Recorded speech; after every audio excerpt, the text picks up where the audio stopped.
Support is provided by the following sponsors: Shelley Church and Alona Sawin of the Church and Sawin Planning Group of Raymond James & Associates, Inc., member NASD and SIPC. Florida Gulf Coast University, Lutgert College of Business. The Economic Development Council of Collier County, a public-private partnership for economic diversification, created in 1997 with the Collier County Board of County Commissioners. ROBB and STUCKY Interiors, in business since 1915, proud sponsors of WGCU Public Media since 1985. Hello, I'm Rachelle Grossman. Whether Southwest Florida is your home full-time, seasonally, or even if you're a visitor, you know our economy has changed. The numbers of unemployed are staggering. Almost everyone knows someone looking for work. And all of us are wondering, when will the economy improve? And where are the jobs? Well, tonight, we'll examine these issues and hear the stories of families finding work to keep the paychecks coming.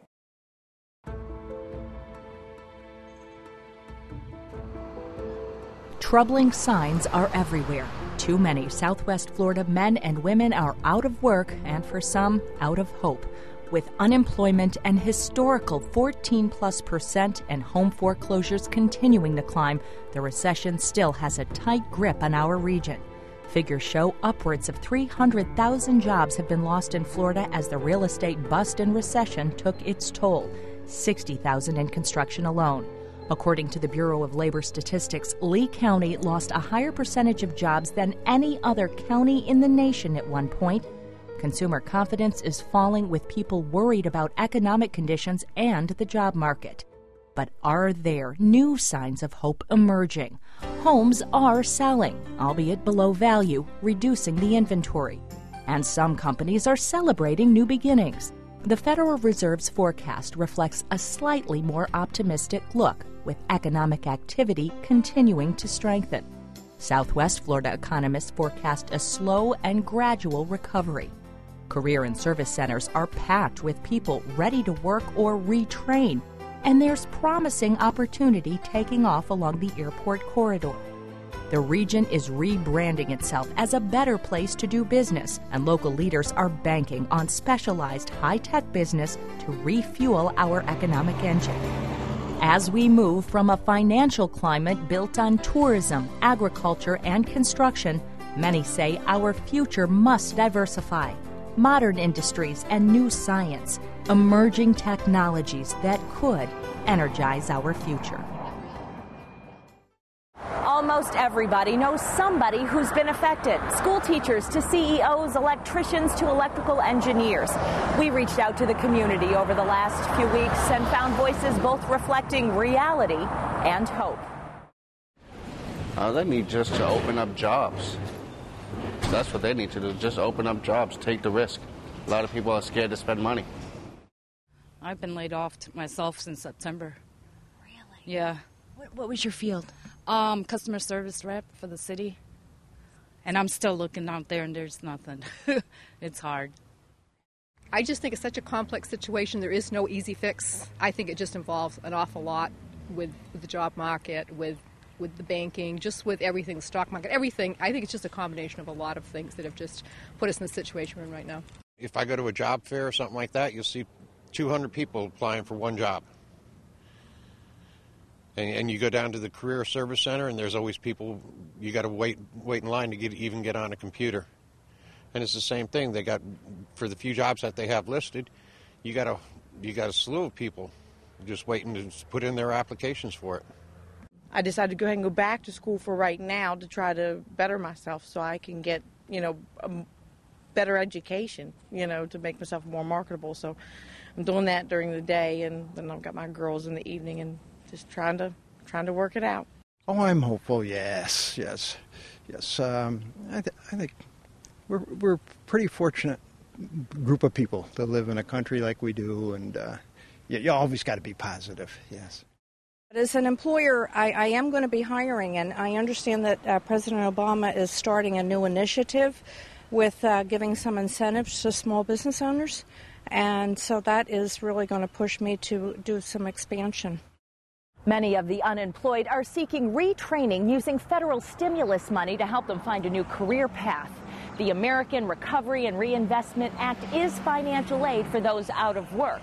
The state of Florida is on the receiving end of about $165 million in aid, and locally, much of that money is being distributed through places like this, the Career and Service Center of Southwest Florida. The idea is to put educated people into promising jobs. My name is Bernadine Mahalik. My husband and I moved to Florida 5 years ago. Bernadine Mahalik never planned for a career change this late in life. For 20 years, she worked with the developmentally disabled and was thrilled to find employment here. I did get a job in a group home working with 6 Down syndrome male residents, which I enjoyed very much. But in February last year, she was laid off. I was really kind of depressed and devastated over it because I thought that that job was going to be with me for a long time, and it wasn't. With her husband on disability, the family needed more than that income to survive. I was scared and I was depressed, and I really didn't even know that I was eligible for the stimulus until I actually took my pre-entrance exam. The exam was for Bernadine to become a CNA, or Certified Nursing Assistant. She decided to refocus her goals and retrain. And the girl that I applied with had told me that I was eligible for a rapid recovery stimulus package. Also known as the American Recovery and Reinvestment Act. A stop at the local Career and Service Center verified Bernadine's eligibility. Federal funding covered the costs of her tuition, books, uniform, shoes, and exam fees, and after earning a nursing degree, knew hope for a brighter future. Don't be depressed. There is hope. And even with the unemployment rate so high, the Career and Service Center and the stimulus package has been so beneficial that there's no reason to be depressed because you're being offered an opportunity of a lifetime. Barbara Hartman, communications specialist with the Career and Service Center, says finding a new job or even a new career just takes diligence. I don't know anybody that has been interested in going back to work that hasn't gone back to work. Everybody does. It's almost like a numbers game. You know, the more places you check, the better your chances are. The center is a one-stop shop for both employers and job seekers.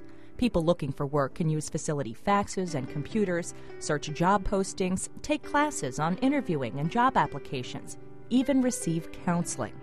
For businesses, it provides labor market and tax information, on-site facilities for interviewing, and more.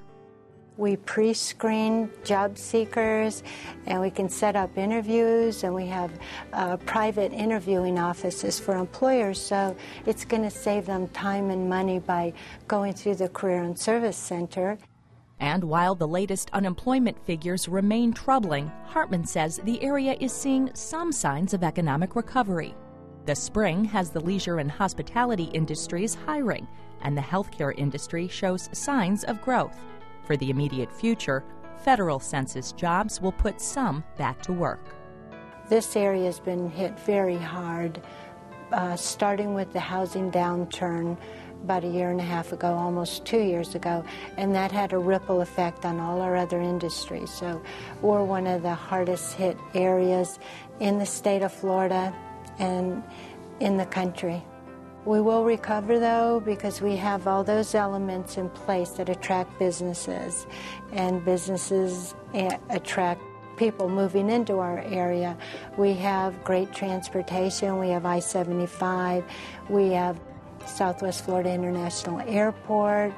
We have good educational partners. We have universities, colleges. We have, especially now, we have a very attractive, capable workforce. So what are the jobs showing any potential for growth? Well, figures show that jobs in the healthcare profession are growing, albeit slightly, mainly due to jobs in the medical profession. Also jobs in data communications or network systems, while the education sector remains flat. Now, because it is tourist season, there is some growth in jobs in the leisure and hospitality industries. But what comes after 2010? Well, regional leaders are looking to emerging technologies, positions in companies such as biofuels, information technology, specialty manufacturing, green industries, which they hope will provide high-paying jobs of the future. Paul Woods and his company, Algenol Biofuels, could quite literally be on the verge of world-changing science. Not a lot of people have necessarily heard of algae being a really great source for biofuels, but in fact it is. Algae, the simple organism, is the cornerstone of Algenol's process to produce the biofuel ethanol. Algenol's new research lab and corporate headquarters will soon take up space along this area off of Alico Road in Lee County. The company's photobioreactors, the containers that will generate the ethanol, will also be a part of the production facility, making very low-cost ethanol using only seawater, algae, sunlight, and carbon dioxide, a process that actually puts CO2 to work consuming greenhouse gas emissions. In our case, we make ethanol and other green chemical feedstocks for plastics and other chemistries. So whether it be a biofuel like ethanol or butanol or ethylene or polyethylene, a lot of the plastics we use today can come from a completely green source, carbon dioxide straight out of the air, or from an industrial source. And so now you have a completely new way of making a lot of the products we use every day, not from petroleum, but from greenhouse gases. When commercialized, the process should lessen U.S. dependence on foreign oil while simultaneously developing a solution to the carbon pollution problem. Many like the idea of growing the company here. I think we have very good technology, and so do other people. So they thought, we need to diversify Lee County's economy. Maybe Algenol is the right way to do it. Darrell Keyes, president and CEO of Diesel Mist in Charlotte County, is also on the verge of technology that could change the way we do business. It's using, I suppose, an old principle, which is LPG propane. The Diesel Mist process promises to drive down both fuel costs and emissions. The firm contracts with trunking companies to install special equipment on their vehicles, and this equipment allows trucks to burn energy-efficient fuel that is 70% diesel and 30% liquid propane, resulting in cost savings and a reduction of harmful emissions. Now, the good thing about that is that diesel is often regarded as a pretty dirty fuel. Obviously, it's got lots of toxins and carcinogens as part of it, and emissions obviously being tightly regulated as much as possible. LPG propane is a much cleaner fuel. It's also a very available fuel in the sense that it's the third most available transportation fuel after gasoline and diesel. We supply and fit the equipment completely for free. Yeah, and the way we actually make our revenues back is that we share in the savings on a 50-50 basis with the transport operator. Keyes is hoping to increase his staff to upwards of 60 within 5 years. Just down the road is the naturally breathtaking Babcock Ranch and Preserve. Entrepreneur and developer Sid Kitson has big dreams for Babcock, preserving most of the land while developing the remaining area. It's being billed as the world's first solar-powered city, fueling clean industry and economic recovery for the region. We want to plant that seed here so that it spreads throughout the region, not just Babcock Ranch, but the entire region. So we right now are talking to a number of companies that are literally just waiting for us to say, okay. When all of the state regulatory hurdles are overcome, the solar plant will power a net zero emission city encompassing nearly 6 million square feet of retail, commercial, office, and light industrial space. In order for us to get out of this recession, in order to pull ourselves out, we need to create jobs, number one. Number one is creating jobs, and that's what we're really spending our time doing right now. Kitson says Babcock Ranch will create 20,000 permitted jobs and 50,000 indirect jobs over the next 10 to 15 years. Get ready. Start to prepare yourself. Look at what's on the horizon. This new renewable energy sector is going to be big. It may seem counterintuitive to launch a business during tough economic times, but a recession can actually be good for growth. Federal Express, CNN, even GE all got their start when the economy went bust. What did it take? Well, guts, vision, a little luck, recognizing a market need and then filling it. That's why NORRIS Home Furnishings is again open for business. Being the entrepreneur, seeing an opportunity in the marketplace, and my name being advertised for over a quarter of a century, I decided to reopen. A lifelong love for furniture and a keen eye for business has Larry Norris beginning again. I started with a little 3,000 square foot shop in 1983. Had one employee, myself. I sold, I unloaded the trucks, I did the displays, I tagged the merchandise. The only thing I didn't do was deliver the furniture. Norris did well in 15 years, growing that little shop into 3 large showrooms, 2 in Fort Myers and 1 in Naples. He employed 110 people. Then, in 1998, an offer he couldn't refuse. A North Carolina company bought out his homegrown enterprise. Last year, that company filed for bankruptcy, closing the Florida stores still bearing the Norris name. It was very difficult for me because, with me it's all about the customer and making the customer happy. And I had some of the people that used to work for me that still stayed with that company almost 12 years, and they were calling me when they were closing and saying, I wish you could hear the customers how sad they are that this company is closing down. And they were very disappointed. So at a time when other businesses were closing, Norris reopened and got his showroom stocked and ready for customers. We've just had tremendous reception from the community, and it's pretty exciting. Some might say opening in an unstable financial climate is risky, but Norris views his re-entry into the business world another way. Well, we've always been very involved in the community, and it gives me a lot of joy that we've employed 23 people already, and our company will continue to grow. And, another thing about Southwest Florida and it being hard hit, it still snows up north, it still gets cold up north, and they're still going to come to Southwest Florida. Congratulations. This is magnificent. And, Tom Lay, a furniture store owner from Illinois, is one of those vacationers. And I had an occasion to meet Larry and his wife about 20 years ago. And we continued a vacation annually in Fort Myers. And I noticed that he had reopened, and we thought we would take a chance on stopping in and see if we could catch him and saying hello and doing a little bit of reminiscing. Lay credits Norris's tenacity, opening in a bearish economy. I think certainly things will improve, and I think what will be a testament to Larry and the store here is the fact that when you offer a good product at a fair price and back it up by the impeccable service that I know he's been known for, he'll do very well. As for Norris, he understands the risk, but believes old-fashioned principles will mean success for his business and for the rest of Southwest Florida. Hard work. I think everybody has to work a little harder and everybody has to work a little smarter, and that includes not only private business people like myself, but it includes our politicians. I think they got to work a little harder and a little smarter too. Some say it's actually easier to start a business than look for a job during a recession. One local couple is banking on their good idea, hoping to turn their love of pets into a new business that'll go to the dogs. That's good boys. Good dogs. They're very gentle and they're very smart. Deborah McIntyre is trading 31 years of banking for leashes and licks and sunny days of play.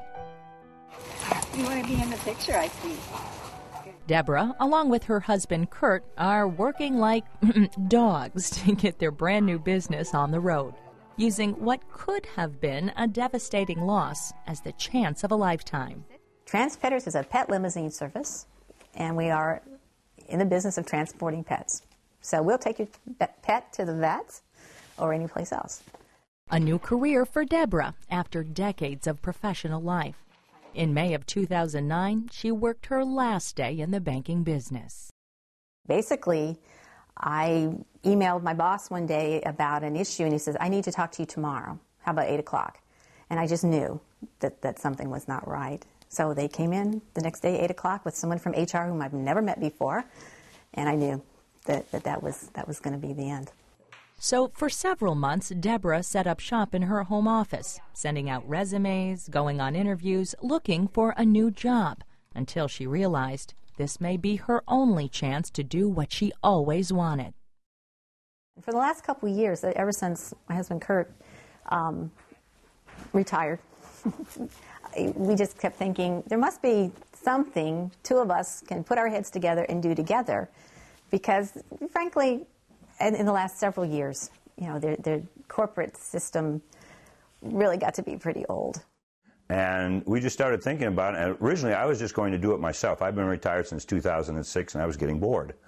And when Deborah was laid off from banking, we started thinking about it, and we started checking into it, and it seems everybody's excited, and there seems to be a market for it. And so we're going to see what happens.